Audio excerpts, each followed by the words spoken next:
ደሞዝ በኃይለኛው ተቆረጠበት ሄድና ቢሮ ላይ ያስረዳኮ አሁን ለምሳሌ አብሬሽ ሉላ እንደዚህ ያላችሁ አይደል ሊያወራችሁ ነው አይደል እንግዳ አረጋችሁት እንዴ ነው እስኪ ለምናምን ነገር እንኳን እንደመጣ ስለጠራችሁኝ አመሰግናለሁ ሙሉ ተቀረይ ብትቆይ ተሰበሰባችሁ ነኝ በቆል ማታ አመሰግናለሁ እኔ በቁርቱም በተመስ ስለሚሆን ነው እንደ ሀገር ኢትዮጵያ የተገጠመን ነገር አለ በቁርቱ በተመስ ማድረግ እንችላለን ከውስጥ ያስከው ነገር አለ አስበዋል ይሄ ሰውዬ ደሞዙ ተቆርጦ ደሞዙ የተቆረጠበት ያቆራል ደሞዙ የተቆረጠበት ደሞዙ ሲቆረጥ ባይዘው ስርፍ ነገሮች ይወጣሉ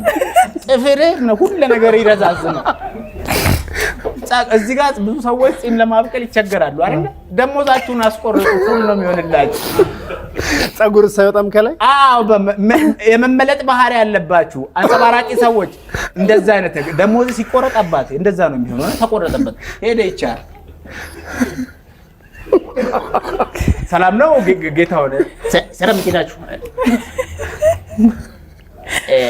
ለነኩደ መጥቼ ነበር መጀመሪያ የሚላት ነገር ተሰማለች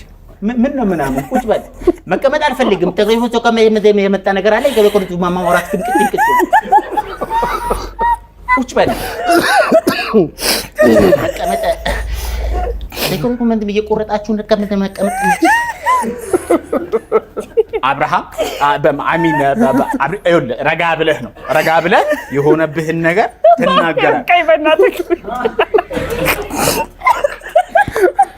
መጨረሻውን ሳሰብ አይደለም እናት አልገባችሁ ቀጥላል አይደለም እኔ እንደዛ ነኝ ሳውራ ለዛ ነው እኔም ስለምፈጥን ነው ማለት ነው እሺ ወደ ጨዋታው እንመለሳብሽ እኔ በቃ ይመናታችሁ አይሆን ማንግቡ አላችሁ አይሆን እንደዚህ የሚባል ነገር የለም በዝረራ አይሆን እንደዚህ አንተ የራይን ከፍዬ የመጣው እንደዚህ የሚባል ነገር እና ገባ ቀጥላብሽ እኔ ወሉት አቶ ዘውዱ ይባላል አቶ ዘውዱ እኔ ልጆች አሉ ከ5000 ብር ደሞዝ ላይ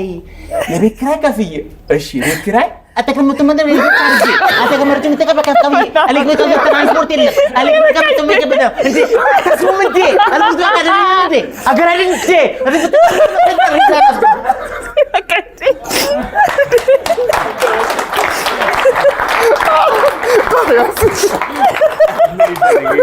ምን ይደረግ ከባድ